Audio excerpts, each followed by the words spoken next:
you encountered anyone, whether it's in your team or in other departments, that's a bit AI phobic? Yes. Yeah. I would say um, last year at the beginning, one team, that group I had never been exposed to AI. And literally during one of our kind of team collaborative meetings we had, it was all about introducing AI to them. And I took one individual who had never touched AI before, completely scared of it. And now she is one of the best advocates that I have that's using it on their day-to-day business to be able to deliver on products and services at a higher rate.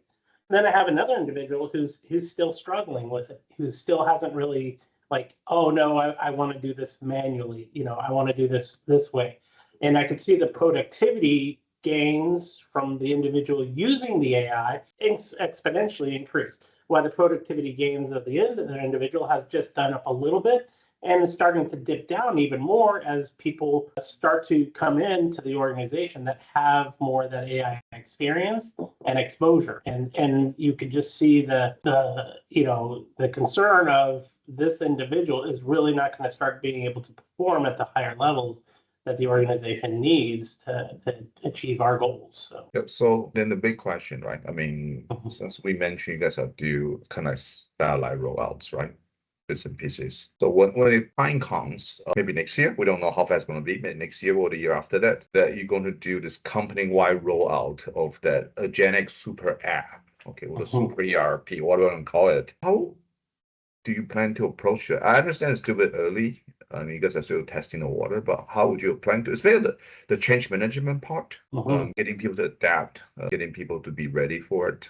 What do you have in mind? Yeah, I think it's going to be by process. At least it would make sense to say, okay, let's look at our biggest process manual drains that are going on right now. What's taking the most kind of cycles to work on? Let's attack those. Let's get some kind of automation, a AI agent, a learning tool, something to really start streamlining those processes. And then ultimately, those subject matter experts are there to validate and confirm that those processes are working correctly. I could say, I could see a point where not necessarily you're going to start, cutting heads or you're losing people or, having those individuals kind of downsizing as an organization, because we're on a high trajectory growth, doing our acquisitions here. So there's always work to do.